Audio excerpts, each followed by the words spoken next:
Brilliance Audio presents the unabridged recording of The Light of the Fireflies by Paul Penn, translated by Simon Bruni, performed by Scott Merriman. 6 years earlier. 1. On the night I asked my father the question, my family had been 5 years in the basement. 5 years since the fire. It hadn't been quite so long for me. I was born just after they went down there. Why can't we go out? Dad amended the wall calendar and sat at the table, the large one we had in the main space where the living room, kitchen, and dining room merged. What would you want to go out for? He replied. All your family's here. Mom lowered her head, her chin touching her chest. I think she also shut her eyes. There wasn't much light down there, just the bare bulbs hanging from the ceiling. Sometimes I thought of them as suicide victims, glass bodies hanged and swinging from a cable. Come here, son. Dad pushed his chair back and slapped his knee a couple of times. I walked over to him, dragging my feet. I could feel the cold of the floor through a hole in the heel of my pajamas. I still wore the type with feet.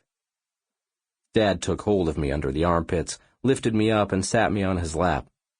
As I often did in the early days down in the basement, I held my hand to his face. I liked the feel of his burned skin. From his left eye to the corner of his mouth, the irregular folds of his deformed features were appealing to a child's touch.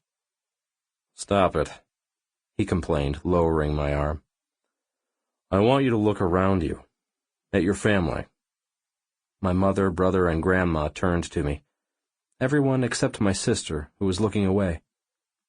And the one who's not facing you, said my father. She's a part of this family, too. The white mask turned on its neck then, and fixed its eyes on me. See them? Dad asked. Them, you, and me, we're all we need. There's nothing worthwhile up there.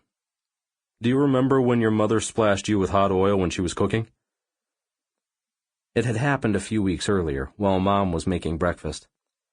The darkness of the basement and the shadows that danced around, distorting reality with each gentle sway of the light bulbs, made some tasks difficult.